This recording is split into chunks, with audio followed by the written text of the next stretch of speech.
Thank you. Doray?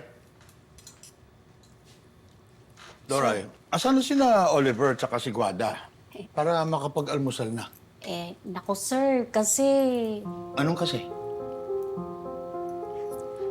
Ano? Ano kasi?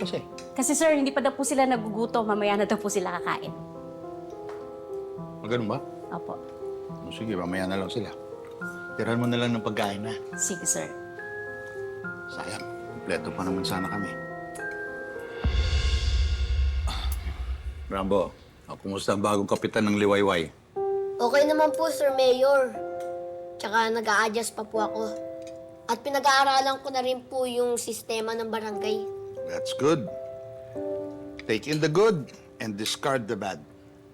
Huwag kang magpapakain sa bulok na sistema na dinatnan mo, ha, Rambo?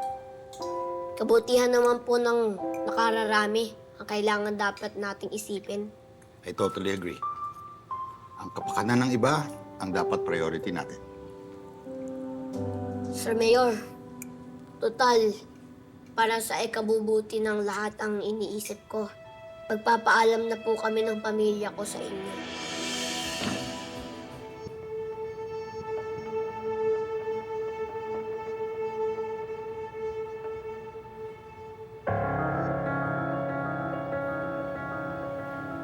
Tingin mo. Problema ka? Bakit kaya ang init ng tubo mo sa akin, no? Kung makaporma ka, akala mo ikaw may-ari ng bahay na to? Bakit? Ikaw rin ba may pagmayari ng pamamahay na to? Huwag mo kong titignan-tignan na masama, ha? Nanay ko ang may-ari ng bahay na to. Ako ang anak niya. Baka nakakalimutan mo. Paano ka nakakasiguradong anak ka ni Esmeralda? Igor! Ano nangyayari dito, ha? Ano nangyayari dito? Kung dito sample mo.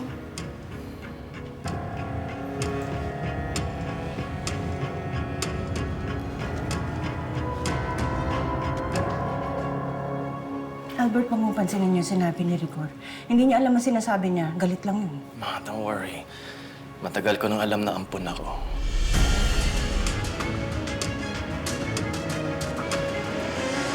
Maraming salamat po na kinupkop niyo po kami. Teka. Tama ba itong naririnig ko? Opo, Sir Mayor. Bakit? May nangyari ba? Meron ba kayong hindi nagustuhan dito? Sir, wala naman po. Napakabuti niyo nga po sa amin eh. O bakit kayo aalis? Pasensya na po, Sir Mayor. Pero alam niyo naman po na hindi po kami nagkakasundo ni Oliver. Kahapon nga po, nasundan pa nga po yun. Tapos, nagkapisikalan po sila Aling Guada, tapos si Oliver, tapos si Nanay. Nasali pa nga po kami ni Ompong. May ganyang pangyayari? Opo, Sir Mayor. Kaya nga po, desisyon na po kami na lumayo na lang po para di na po lumala ang sitwasyon. Ayaw din po naming maipit kayo sa pangyayari. Kaya napagkasunduan po namin na umiwas na lang po. At wala naman po yung problema sa amin. Grateful pa rin po kami sa inyo, sir. No. Walang aalis. Desisyon ko yun, walang aalis. Pwede naman natin pag-usapan to eh. Kailangan bukas ang isip at ang puso natin. Walang aalis, okay? Ayokong umalis kayo. Akong bahala.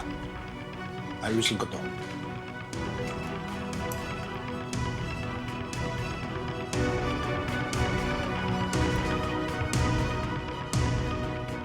Tagal mo nang alam.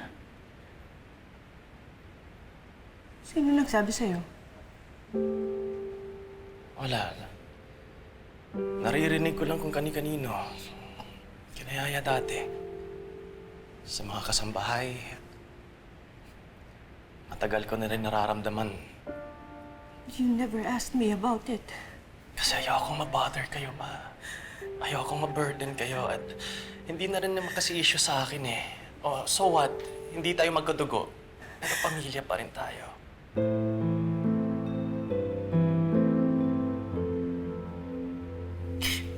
I love you, son. I treated you like my own. I know.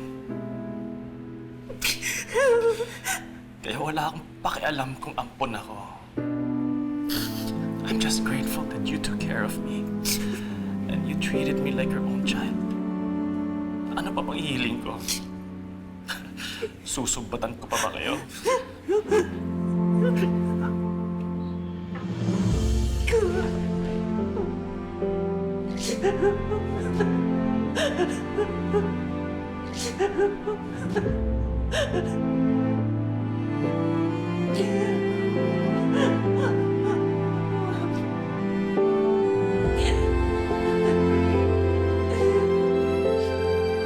Kahit maliit na bahay lang, magkakasya kami ng pamilya ko doon.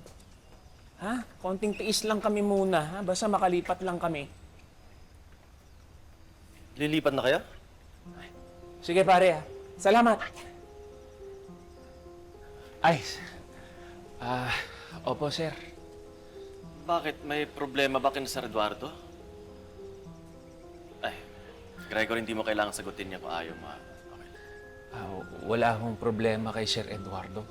Kaso lang po, sa mga pagkakataon, hindi po nagkakasundo yung pamilya ko kay Sir Oliver tsaka kay Ma'am Guada. Pasensya na sir, ha? Alam ko, anak ninyo si Sir Oliver. Kaya minabuti na po namin na kami na lang ang aalis para wala nang gulo at maayos na lang po lahat. Pasensya na sir, sana ho, hindi to maka-apekto sa trabaho ko sa inyo. Ayos lang sa akin yan, Gregory. Malawak ang pag-unawa ko. Maraming salamat po sa pag-unawa ninyo. Alam mo, kahit anak ko si Oliver, hindi ko kukonsintihin kung mali ang ginagawa niya. Baka nga pagsabihan ko pa yun eh. Kaso lang, wala naman akong karapatang gawin yun kasi kailangan ko muna patunayan na ako nga talaga yung ama niya. Kamusta po ba yung resulta ng DNA test? Ayun, yan ang pupunta natin ngayon. Ay, sige po.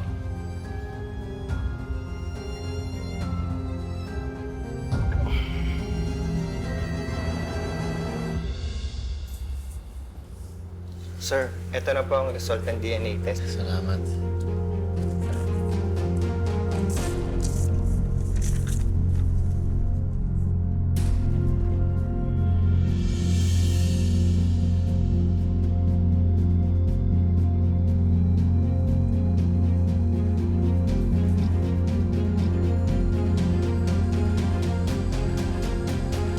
Aling Guada, bakit po ganun? May picture po kayong nagbubuntis kayo. Tapos si Oliver naging baby nyo? Oh! Ano yan, kuya? Rambo? Hello? Anak, Rambo! Simula nung naging barangay captain si Rambo, hindi na nawala yung pag-aalala ko sa kanya. Ay! Pasensya na lang ha. Nagka-problema ka tuloy dahil sa akin. Ah! Rambo! Rambo!